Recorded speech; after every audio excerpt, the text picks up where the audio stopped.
बिस्मिल्लाहिर्रहमानिर्रहीम अस्सलाम वालेकुम। काश्तकार भाइयों, भिंडी की फसल के ऊपर तीन बहुत बड़े मसाइल आते हैं। अगर आप इन तीनों मसलों को हल कर लें, आप भिंडी की फसल से भरपूर पैदावार लेके भरपूर मुनाफा कमा सकते हैं। तो वो मसाइल हैं, एक तो रस चूसने वाले कीड़े, दूसरे नंबर पे सुंडियाँ और तीसरे नंबर पर इसके ऊपर गलाव की एक बीमारी आती है जिसको रूट रॉट बुलाते हैं, जिससे पौधे मुरझा जाते हैं। इसके ऊपर जो रस चूसने वाले कीड़ों में सब्ज़ तेला सबसे ज़्यादा इसके ऊपर हमला करता है। उसको कंट्रोल करने के लिए आप डायनाडाइम का इस्तेमाल कर सकते हैं, एसीफेट का इस्तेमाल कर सकते हैं। इसके अलावा सबसे बेहतर है कि आप डनाइटोफिरान का इस्तेमाल करें। सबसे जो बेस्ट प्रोडक्ट है अरिस्टा का ओशन है। अगर ओशन का आप स्प्रे करवाते हैं, सब्ज़ तेला मुकम्मल तौर पर 15 से 20 दिन के लिए बेहतरीन कंट्रोल मिलेगा। इसके ऊपर सूंडियों का जो हमला होता है, उन सूंडियों में लश्करी सूंडी इसके ऊपर हमला करती है, अमेरिकन सूंडी हमला करती है और इसके अलावा चितकबरी और गुलाबी भी इसके ऊपर हमला करती है। तो इसके कंट्रोल के लिए, अगर गुलाबी और चितकबरी के कंट्रोल के लिए आप गैमासाइलोथ्रीन का इस्तेमाल कर सकते हैं, बाइफेंथ्रीन का इस्तेमाल कर सकते हैं। इसके अलावा आप इसके ऊपर प्रोक्सिस जो जिसके अंदर गैमासाइलोथ्रीन है, अरिस्टा का प्रोडक्ट है, वो आप स्प्रे करवा सकते, उससे भी बेहतरीन कंट्रोल मिलता है। इसके अलावा आप ट्राइआज़ोफास का इस्तेमाल भी कर सकते हैं, उससे भी बेहतरीन कंट्रोल मिलेगा।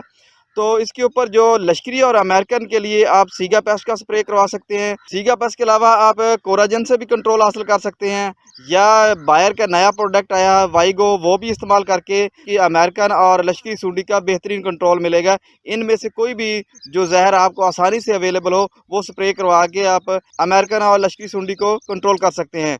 इसके अलावा जो इसके ऊपर गलाव की बीमारी आती है, यानी कि पौधे गल सड़ जाते हैं, तो उसके लिए बेहतर ये है कि आप बिजाई के वक्त इसको सीड ट्रीटमेंट करके, थायोफनेट से सीड ट्रीटमेंट करके बीज को काश करें, तो उससे महीना डेढ़ महीना बीमारी नहीं लगती। लेकिन उसके बाद दोबारा आप इसके ऊपर थायोफनेट का फ्लड कर लें या फेस्टोलिन अमोनियम को फ्लड कर लें। मरझाओं को कंट्रोल करने के लिए आप बायो प्रोडक्ट भी इस्तेमाल कर सकते हैं। तो उसके लिए आप ट्राइकोश यानी कि ट्राइकोडर्मा का इस्तेमाल कर सकते हैं।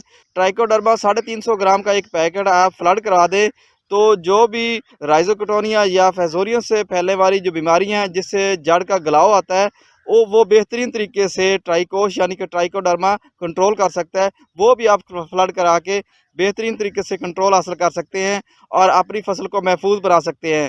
पेस्ट को कंट्रोल करने के लिए जो मैंने तरीके बताए हैं, उनमें से कोई भी तरीका अपना कर पेस्ट को कंट्रोल कर। तो मुरझाई की बीमारी को कंट्रोल करने के लिए आप केमिकल का तरीका भी इस्तेमाल कर सकते हैं और बायोलॉजिकल तरीका जो मैंने ट्राइकोडर्मा का बताया, वो भी इस्तेमाल कर सकते हैं।